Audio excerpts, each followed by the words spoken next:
Hello guys, very good morning. டிஎன்பிசியோட ரொம்ப இம்பார்ட்டண்ட்டான சிலபஸ் வந்து பார்த்துக்கலாம். இதுலேருந்து கண்டிப்பாக கொஷின்ஸ் கேட்கலாம் அப்படிங்கிறது நான் ஷேர் பண்ணிக்கிறேன். ஸோ ஃபஸ்ட்டு வந்து பாலிட்டி, அது வந்து ஃபுல்லாகவே படிச்சுங்க. கண்டிப்பாக ஃபுல்லாக படித்தா மட்டும் தான் உங்களுக்கு யூஸ்ஃபுல்லாக இருக்கும். மற்றது எல்லாமே ஃபுல்லாக படிக்கணும். பட் இந்த பாயிண்ட்ஸ் இதெல்லாமே நீங்கள் ரிவிஷன் பண்ண மிஸ் பண்ணிடக்கூடாதுங்கிறதுக்காக நான் அவங்க கூட ஷேர் பண்ணுறேன். ஸோ ஃபஸ்ட்டு வந்து 5 இயர் பிளான்ஸ்.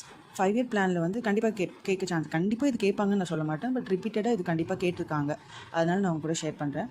5 இயர் பிளான்ஸ்லேருந்து அது அந்த பிளான்ஸோட அப்ஜெக்டிவ் என்ன அப்படின்னு கேட்பாங்க.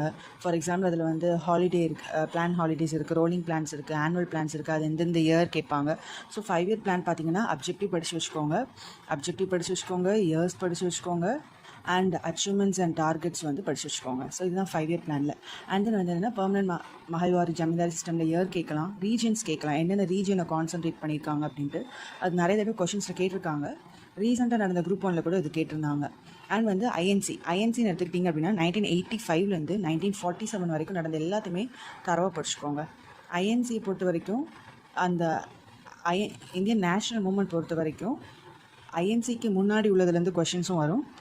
அதுதான் இந்த பெர்மனன்ட் ஜமீன்தாரி இது ரிலேட்டடாக வரும். ஐஎன்சி ரிலேட்டடாகவும் வந்து உங்களுக்கு கொஷின்ஸ் வந்து நிறைய வரும். எஸ்பெஷலி காந்தி வந்ததுக்கப்புறம் உள்ளது, 1916 அன்னி பெசன்ட் லீட் பண்ணது, ஹோம் ரூல் மூமெண்ட் ரிலேட்டடாக காந்தி வந்து அகமதாபாத் ஸ்ட்ரைக்கு லீட் பண்ணியிருப்பாங்க.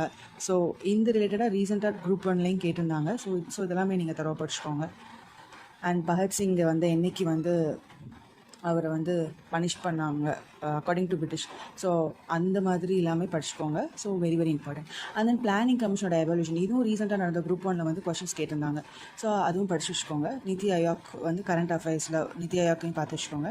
அண்ட் ஹிஸ்ட்ரியை பொறுத்த வரைக்கும் பார்த்தீங்கன்னா ஐவிசி எப்போவுமே இண்டஸ் வேலி சிவிலைசேஷன் வந்து மோஸ்ட்லி கொஷின்ஸ் வந்து ரிப்பீட்டடாக வந்துட்டே தான் இருக்கும். ஸோ இண்டஸ் வேலி சிவிலைசேஷனை வந்து தரவை படிச்சுக்கோங்க. ஈவன் இண்டஸ் வேலி சிவிலைசேஷன் வந்து யூபிஎஸ்சி டேர்ம்ஸில் கூட அது எந்தெந்த ரிவர் பக்கத்தில் இருக்குது, ஹரப்பா வந்து ராவி ரிவர் பக்கத்தில் இருக்கும். ஸோ இந்த மாதிரி ரைட் ஆஃப் ராவி ரிவரா, லெஃப்ட் ஆஃப் ராவி ரிவரா, அந்தளவுக்கு நீங்கள் Indus valley civilisation, especially Indus valley civilisation மட்டும் ரொம்ப டீட்டெயில்டாக படிச்சு கூட வச்சுக்கோங்க.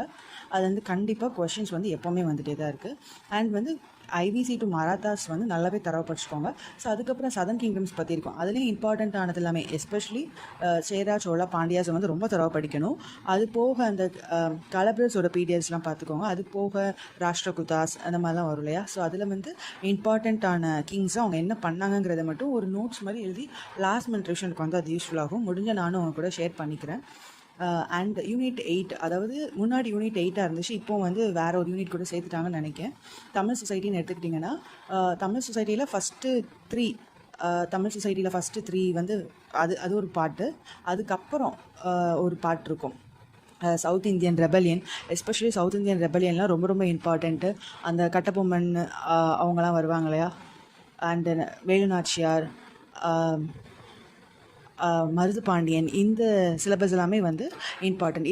இதிலேருந்து லாஸ்ட்டு வந்து பெரியார், அண்ணா அப்படின்ட்டு முடியும்ல. ஸோ அந்த பெரியார், அண்ணா ரொம்ப இம்பார்ட்டன்ட். ரீசெண்டாக நடந்த குரூப் 1லையும் பெரியார் பற்றின கொஷின்ஸ் கேட்டிருந்தாங்க. அவர் புக்ஸ் வந்து அந்த ரெவால்ட்டு அந்த மாதிரி புக்ஸ்லாம் எப்போ போட்டார், அந்த மாதிரிலாம் போட்டாங்க. ஸோ எப்படி ஐவிசியில் எக்ஸ்ட்ரா பாயிண்ட்ஸ் வந்து நீங்கள் வேறு இடத்துலேருந்து எடுக்கீங்களோ அதே மாதிரி பெரியாருக்கும் வந்து எக்ஸ்ட்ரா கொஞ்சம் அவுட் ஆஃப் த சிலபஸ் வந்து பெரியார்லேயும் பார்த்து வச்சுக்கோங்க. அவர் புக்ஸ் வந்து எப்போ இது பண்ணாங்க, அனலைசேஷன் ஆஃப் காஸ்ட்டுங்கிற புக்கை வந்து தமிழை டிரான்ஸ்லேட் பண்ணி வெளியிட்டிருப்பாரு, அது எந்த வருஷம், ரொம்ப டீட்டெயிலாக பெரியாரையும் அண்ட் அதர் லீடர்ஸையும் வந்து படிச்சு வச்சுக்கோங்க. அண்ட் அதுக்கப்புறம் தமிழ் சொசைட்டியில் திருக்குறள் வந்து மஸ்ட்டு. ஸோ திருக்குறளில் at least repeated questions, previous year questions அது பார்க்காம போயிடாதீங்க. ஸோ அது பார்த்து வச்சுக்கோங்க. அண்ட் கரண்ட் அஃபேர்ஸ் எக்ஸ்கவேஷன் பார்த்து வச்சுக்கோங்க. அது போக ஜிஐ டேக் ரீசன்ட் எதுக்கெல்லாம் ஜிஐ டேக் கொடுத்துருக்காங்க அப்படிங்கிறத பார்த்து வச்சுக்கோங்க.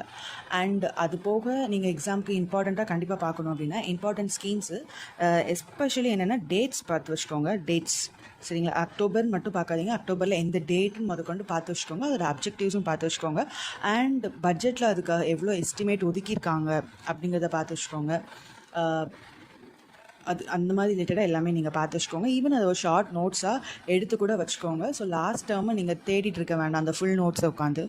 அண்ட் இதுதான் வந்து ரொம்ப இம்பார்ட்டன்ட் டாபிக்ஸாக எனக்கு ஸ்ட்ரைக் ஆனது. இது போக ஏதாவது நான் மிஸ் பண்ணியிருந்தேன்னா கூட உங்களுக்கு நான் கண்டிப்பாக ஷேர் பண்ணுறேன். தேங்க்யூ ஃபார் வாட்சிங்.